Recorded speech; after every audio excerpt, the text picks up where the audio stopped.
The moment Riley's phone rang at the family dinner table, Melissa rolled her eyes. "Can't you put that away for one meal?" "Oh, wait, I forgot. You probably have to take every call when you're barely scraping by."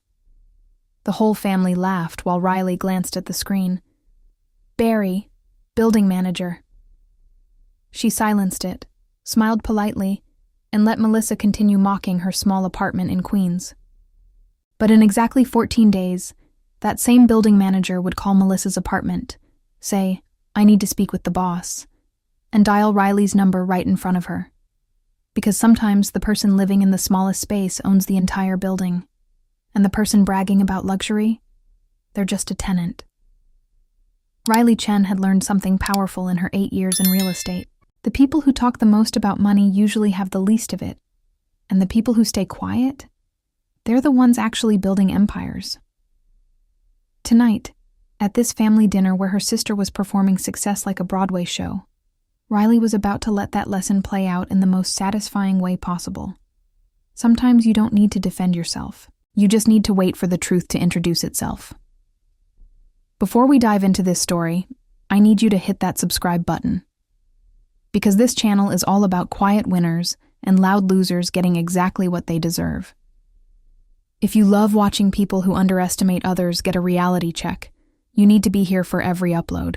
Now let's talk about how one phone call changed everything Melissa thought she knew about success. The dinner was at their parents' house in Westchester, a monthly obligation that Riley had learned to tolerate rather than enjoy.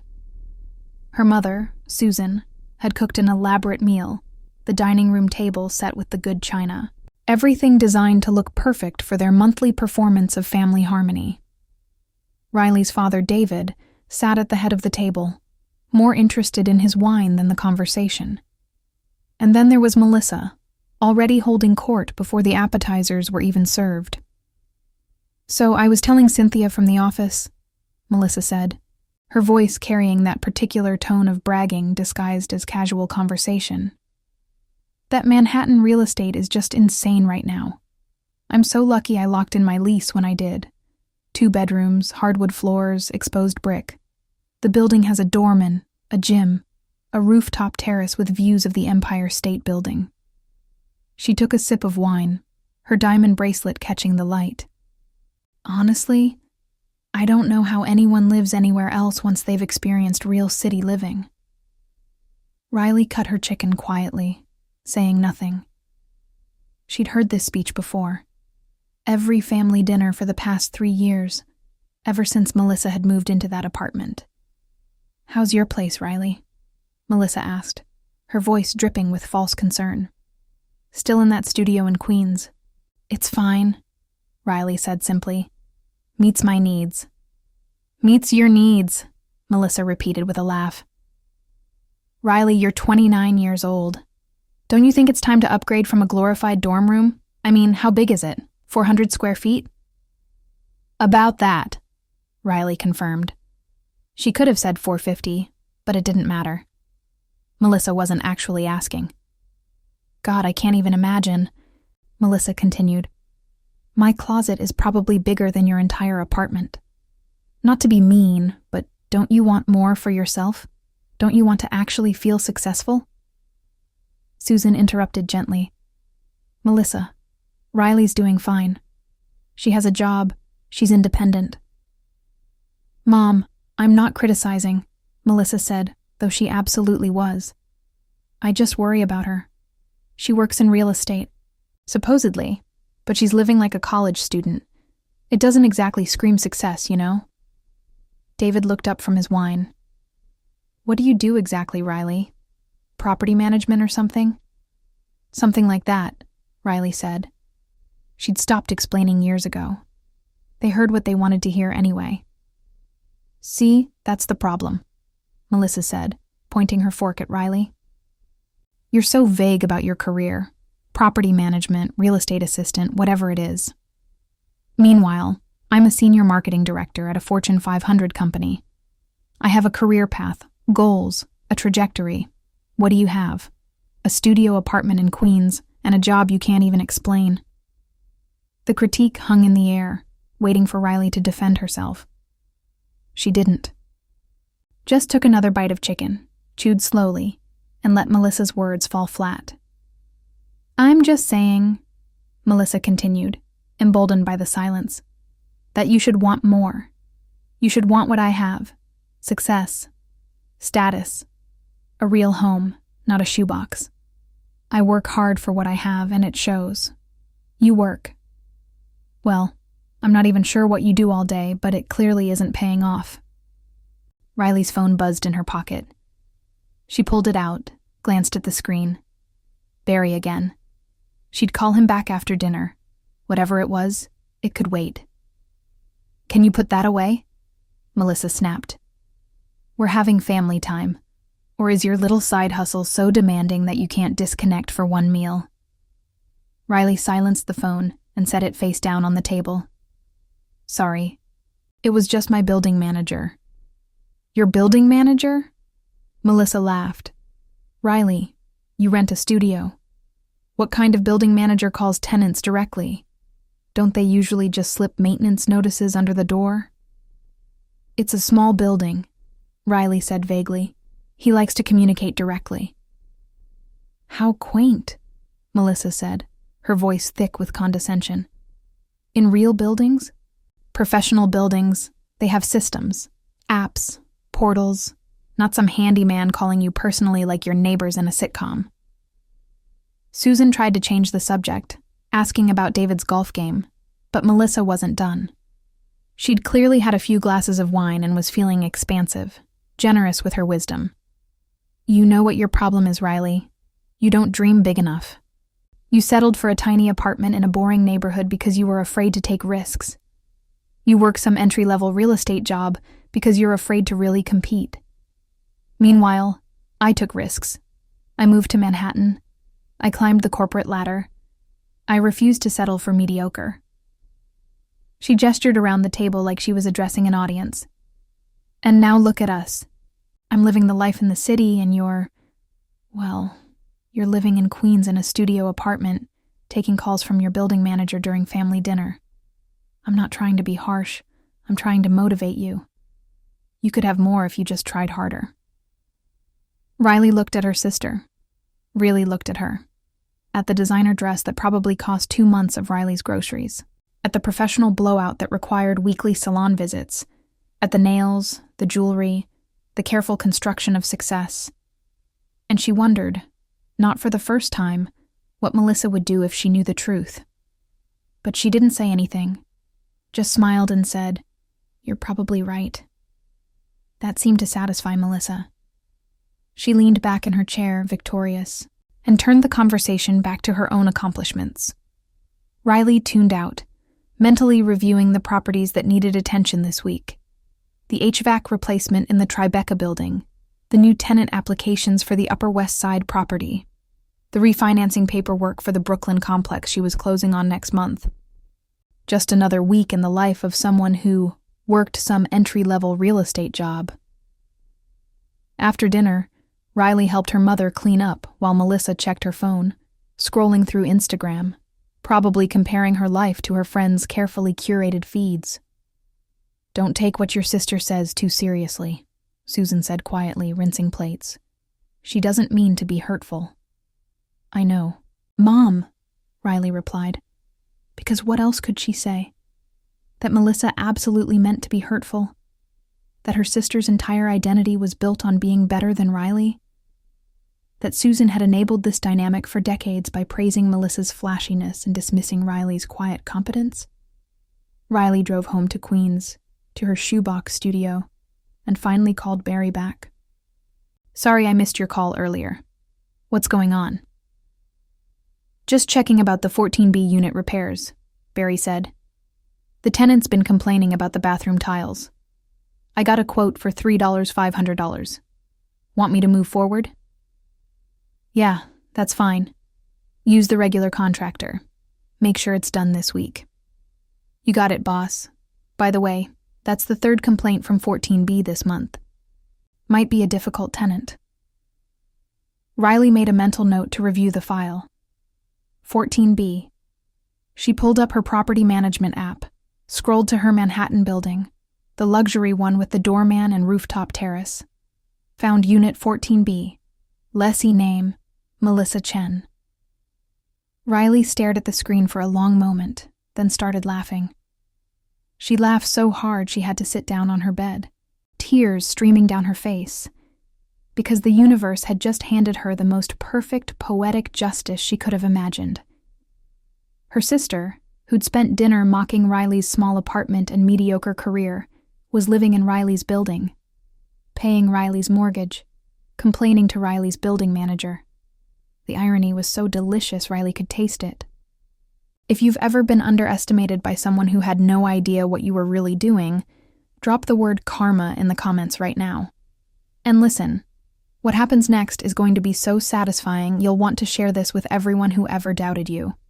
Don't go anywhere, and if you haven't subscribed yet, do it now because this story is about to get even better. Riley didn't say anything. Not that night, not the next day, not the next week. She just watched and waited, because good things come to those who let karma do its job. She approved the bathroom repair in 14B, charged it to Melissa's account like any other maintenance issue. She reviewed Melissa's payment history, always on time, which made sense. Melissa was terrified of looking like she couldn't afford her lifestyle. And she waited for the inevitable. It came exactly 12 days after that family dinner. Riley was at her actual office, a small but professional space in Long Island City, where she ran her property management company, when her phone rang. Barry. "Hey boss, we got a situation at the Park Avenue building." "What kind of situation?" "Pipe burst in 14B. Kitchen ceiling is dripping. Looks like the unit above had a dishwasher malfunction. It's flooding down. The tenant is freaking out." Riley checked her watch. 2 p.m. "I can be there in 30 minutes. Have you contacted the tenant in 15B about the dishwasher?" "Yeah, they're mortified. But 14B is demanding to speak to someone in charge. Says the building manager isn't sufficient. Wants to talk to the owner. I tried to calm her down, but..." He trailed off, and Riley could hear shouting in the background. Melissa's voice. She'd recognize that pitch anywhere. "I'm on my way," Riley said. She grabbed her blazer, her professional one that she wore for property inspections, and headed to Manhattan. The Park Avenue building was her crown jewel, a 1920s Art Deco beauty that she'd bought for $8 million 3 years ago and renovated into 20 luxury units. It generated $90,000 a month in rental income, and it was the property she was most proud of. She pulled up in her practical Honda Civic. No need for a flashy car when you own the flashy buildings, and walked into the lobby. The doorman, Carlos, nodded respectfully. "Ms. Chen, Barry's upstairs with the situation." "Thanks, Carlos. How bad is it?" "Messy, but fixable. The tenant, though." He winced. "She's intense." Riley took the elevator to the 14th floor, where she could hear Melissa's voice echoing down the hallway before the doors even opened. "This is unacceptable.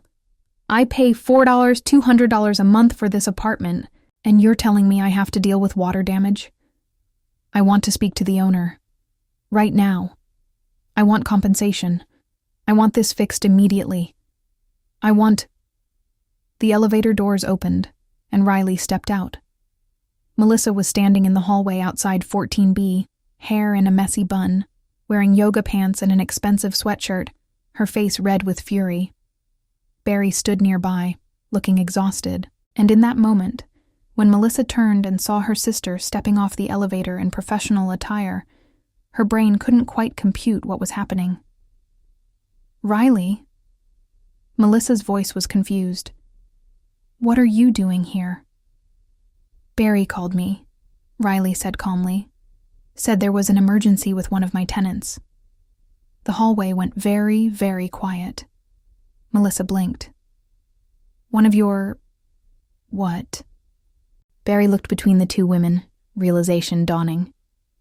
"Oh, you two know each other?" "She's my sister," Riley said, then to Melissa. "And you're my tenant." The color drained from Melissa's face. "That's not funny." "It's not a joke," Riley replied. She pulled out her phone, opened her property management app, and held it up so Melissa could see. Unit 14B, lessee, Melissa Chen. Monthly rent, $4, $200. Lease signed 3 years ago, renewed twice. You've submitted 12 maintenance requests in that time, which is about average. You're usually on time with rent, though you were late once last year. Melissa stared at the screen like it might change if she looked hard enough. This isn't real. You don't own this building. You live in a studio in Queens. You work some administrative job. I own 4 buildings in Manhattan, Riley said, her voice matter of fact. This one in Tribeca, one on the Upper West Side, and one in Hell's Kitchen. Total portfolio value about $12 million. And yes, I live in a studio in Queens, because I own that building too, and living there rent-free while collecting income from the other 7 units made financial sense when I was building my portfolio. Barry was watching this exchange with fascination. Melissa looked like she might faint. You can't. How did you? I don't understand. I started as a real estate assistant when I was 21, Riley explained, like she was teaching a class. Learned the market, saved every penny, lived below my means. Bought my first small building in Queens when I was 25, a total fixer-upper that I renovated myself on weekends. Sold it 2 years later for double what I paid. Used that profit to buy a bigger building. Then another. Then this one. She gestured around the elegant hallway with its crown molding and Art Deco sconces. I bought this building 3 years ago. You signed your lease 3 months after I closed. I remember your application, actually. Good credit, solid income, employment verification from your marketing firm. You seemed like a reliable tenant, so I approved it. Melissa's mouth opened and closed like a fish. So every month when you pay rent, Riley continued, that money goes to my company, which means every month for 3 years, you've been paying my mortgage, my property taxes, my building insurance, and about $2,000 in profit. You've personally contributed about $72,000 to my net worth over the last 3 years. The number hung in the air like a slap. That's impossible, Melissa whispered. You would have told us. You would have said something. Why? Riley asked simply. So you could mock me for being a landlord? Call me a slumlord or a gentrifier or whatever insult you'd come up with? So you could make family dinners even more unbearable? I kept quiet because my business is my business. You assumed I was struggling because I live modestly. That's on you. Barry cleared his throat. Should I, call the contractor about the water damage? Yes, Riley said, her eyes still on Melissa. Get it fixed today. I'll approve whatever costs are necessary. And Barry, can you make sure 15B understands they're liable for the damage their dishwasher caused? We'll need to file an insurance claim. On it, boss. Barry pulled out his phone and walked down the hallway, leaving the sisters alone. Melissa finally found her voice. Why didn't you tell me? At dinner. When I was talking about my apartment, you knew I lived here. You knew you were my landlord, and you just sat there and let me brag. What was I supposed to say? Riley asked. Oh, by the way, I own your building? That would have sounded insane and petty. Or maybe I should have announced it to the whole family. Guess what, everyone? Melissa's been paying me $4, $200 a month while calling me a failure. That would have gone over well. You let me look like an idiot. No, Riley corrected. You made yourself look like an idiot. I just didn't stop you. Melissa's face flushed with anger and humiliation. I need to move. I can't live here knowing you own it. This is mortifying. You're welcome to move, Riley said calmly. Your lease is up in 4 months. I won't renew it if you don't want me to. But Melissa, apartments like yours in this neighborhood are going for $500 now. The rental market has gone up significantly in the last 3 years. Your lease locked you in at below market rate. If you move, you'll pay more for less. Just something to consider. The practical reality of that statement hit Melissa visibly. She could barely afford the $200. There was no way she could handle $500. "I hate you," she said quietly. "No, you don't," Riley replied. "You hate that you were wrong about me. There's a difference." She pulled out a business card, handed it to Melissa. "This is my property management company. If you have issues with the apartment, you can call Barry or email this address. I'll have the water damage fixed by tomorrow. Is there anything else you need?" Melissa looked at the card like it might bite her. "Why are you being so calm about this? Aren't you enjoying this? Aren't you happy to see me humiliated?" "Not really," Riley said honestly. "I don't enjoy watching you struggle with the fact that you've been paying rent to your unsuccessful little sister. But I'm not going to pretend to be less than I am to make you feel better about your assumptions. You decided I was a failure because I didn't perform success the way you do. That was your choice." She started walking toward the elevator, then paused and turned back. "For what it's worth, this is a good building. I take care of my properties. I respond to maintenance requests quickly. I keep the common areas clean, the doormen are professional, and I maintain property values. You're not slumming it by living here, even if your landlord does live in a glorified dorm room in Queens." The elevator arrived. Riley stepped in, pressed the button for the lobby. "I'll have Barry send you updates on the repairs. And Melissa, maybe think twice before you mock someone's living situation. You never know who actually owns the building." The doors closed on Melissa's shocked face. Riley rode down to the lobby, nodded to Carlos, and walked out to her car. She sat in the driver's seat for a moment, her hands on the wheel, and let herself feel everything. Not triumph, exactly. Not vindication. Just relief. Relief that the secret was out. Relief that she didn't have to stay quiet anymore. Relief that she'd finally stood up for herself, calmly and clearly, without apology. Her phone buzzed. A text from her mother. "Melissa just called me crying. She says you own her building. Is this true? Why didn't you tell us?" Riley typed back slowly. "Yes, it's true. I didn't tell you because every time I tried to talk about my career, Melissa talked over me, or you changed the subject. I stopped trying to share my success because nobody seemed interested in hearing about it. But yes, I own 4 buildings in Manhattan. I'm doing fine. Better than fine, actually." 3 dots appeared, disappeared, appeared again. Then, "We need to talk about this as a family." "No," Riley typed. "We really don't. Melissa can tell you whatever she wants. I'm done explaining myself to people who've already decided who I am. I love you, Mom, but I'm not going to family dinners to be criticized anymore. When you're ready to actually listen to my life instead of comparing it to Melissa's, let me know."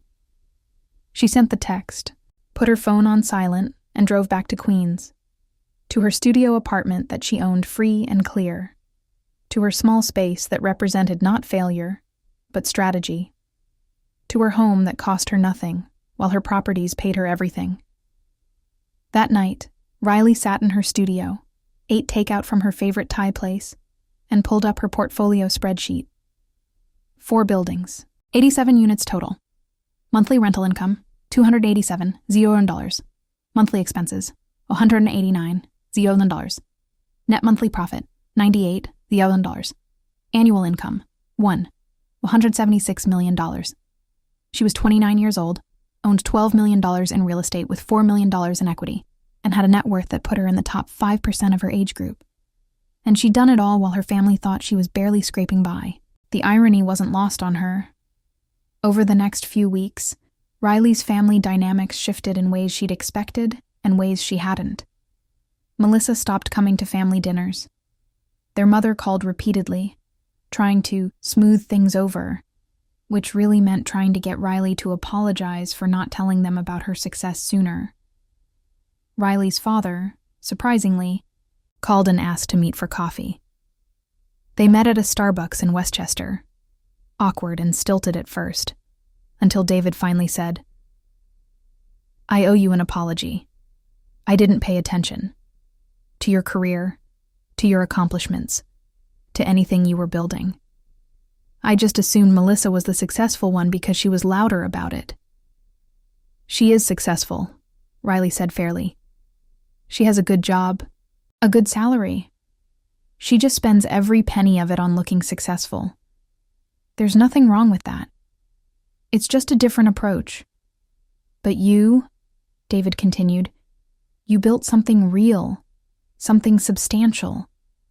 And I never even asked about it. I'm sorry, Riley. I should have been a better father. It wasn't a perfect apology, but it was real. And that mattered. As for Melissa, she stayed in the apartment. Riley had known she would. Pride was expensive, but not as expensive as a new apartment. They didn't speak for 6 months. Then, on Riley's 30th birthday, a card arrived in the mail. Inside was a short note in Melissa's handwriting.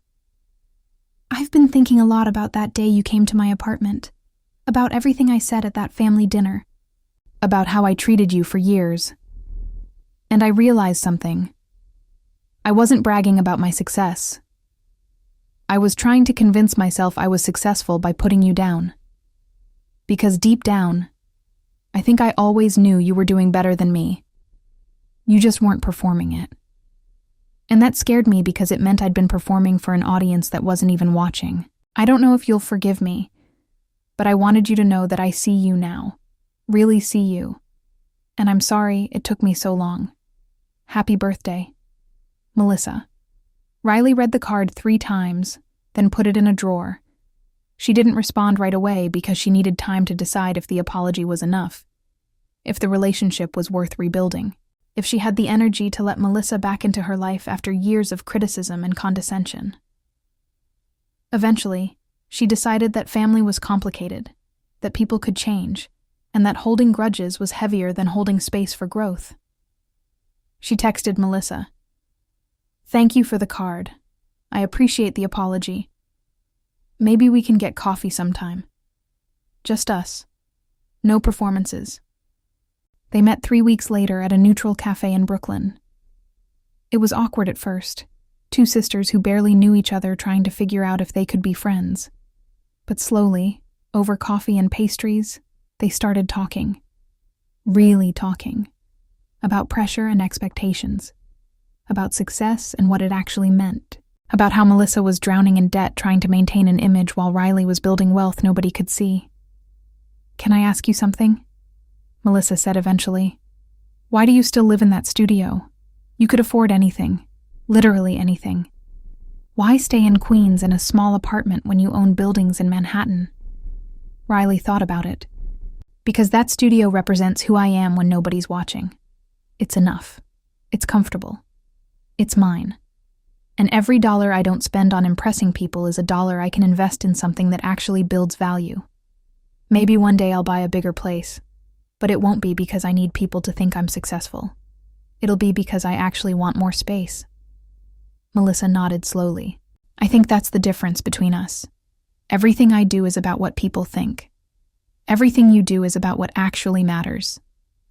"It doesn't have to be that way," Riley said gently.